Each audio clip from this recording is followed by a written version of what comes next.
So we're going to get started with our Milanesa. So for that, we first obviously need some really good beef. So here I have got 700 grams of topside beef. So topside cut is the back of the cow, and it's the closest we can get to what Argentinians would use as a cut for Milanesas. So we've got all our slices of beef, of steak, but obviously they're quite thick, and for Milanesas we need this to be thinner. So as you can see here, I've got a tenderizer. So what I'm going to do is I'm going to tenderize every piece of beef by obviously heating it with my tenderizer. Now that I have tenderized all of my steaks and they're much thinner, I am ready to add a bit of fresh garlic into the steak and some fresh parsley. Actually put it, if you've got dry parsley, by all means you can put some dry parsley instead. We're also going to put some pepper, and we're going to put in some salt. You can then turn it around and add some extra garlic if you like, depends how much. It has to be garlicky, okay? So Milanesas do take quite a bit of garlic, but obviously it depends with your taste buds. And then we're going to put it here in the 2 whisked eggs. Okay, you can add a bit more salt and pepper into the whisked eggs. You don't necessarily have to. And then that goes in there now, okay? And you can then obviously turn it around. And then we're going to put all of our steaks, we're going to do the same and put it in the egg mixture. We're going to be using breadcrumbs. I'm using the Paxo breadcrumbs, any breadcrumbs will do. And you're going to put your breadcrumbs in here. And what we're also going to do is we're going to add a 1/4 teaspoon of cumin. And we're going to use a fork to mix it. So that will give it a distinctive taste, okay? If you don't want to put the cumin, you don't have to. So grab one of your steaks like this, put it on your breadcrumbs, cover it with your breadcrumbs, and press firmly.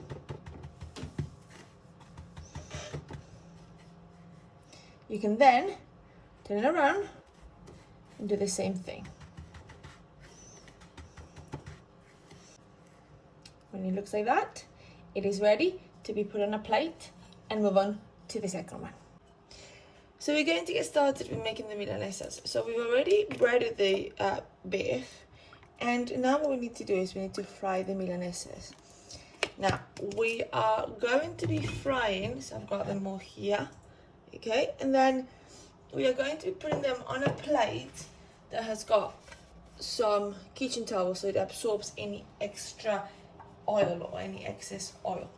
So switch on your cooker, warm the oil. When the oil is hot, we're going to get started with the first Milanesa. So we're going to be dipping it in the oil like this. Now the key is to make sure that the Milanesa is golden on both sides.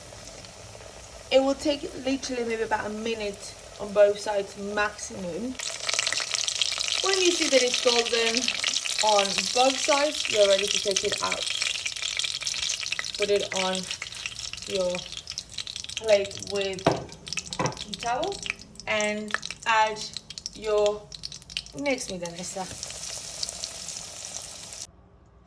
When the Milanesas have been fried, we're going to be making a little tomato sauce here because Milanesas de la napolitana have got a layer of tomato sauce, as if it was a pizza, then some ham and then cheese. So we've got a small onion here, chopped. We've got 1 garlic clove that is also been chopped, and we're going to fry them until they're transparent.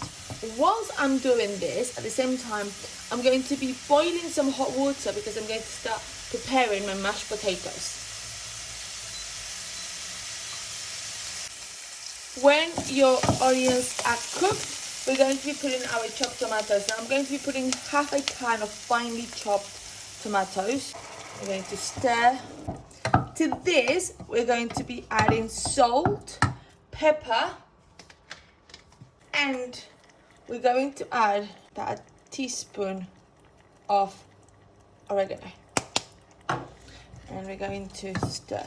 We're going to let it cook until some of the liquid from this sauce, from the tomato sauce, has evaporated. So we have a bit of a thicker sauce. Whilst the potatoes are still cooking, it is time to assemble the milanesas a la napolitana. Also, at the same time, make sure that you start to preheat your oven to 200 degrees Celsius. On top of each milanesa, we're going to be putting the tomato sauce that we made. So we are then adding our ham on top of the tomato sauce. And then finally, we're going to be putting our mozzarella. Now this is then going to be covered in some oregano. And it is ready to go in the oven.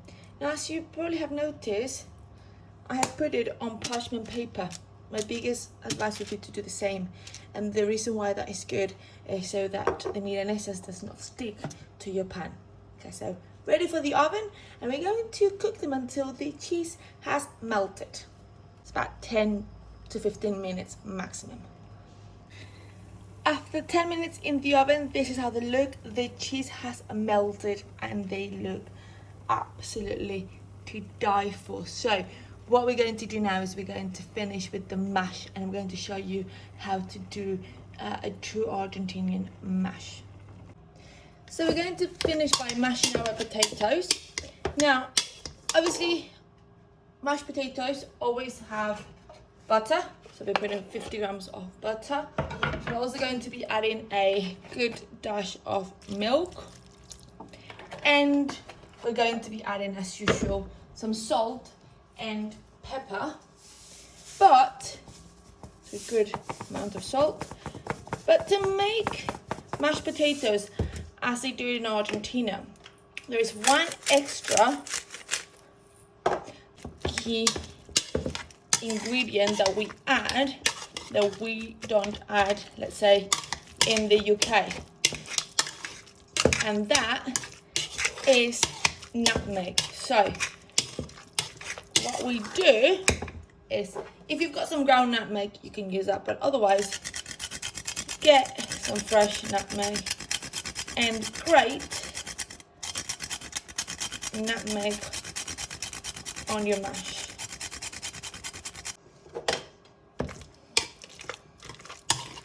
Keep on stirring, and that is true Argentinian mash. You can't have mash back home without adding nutmeg, basically.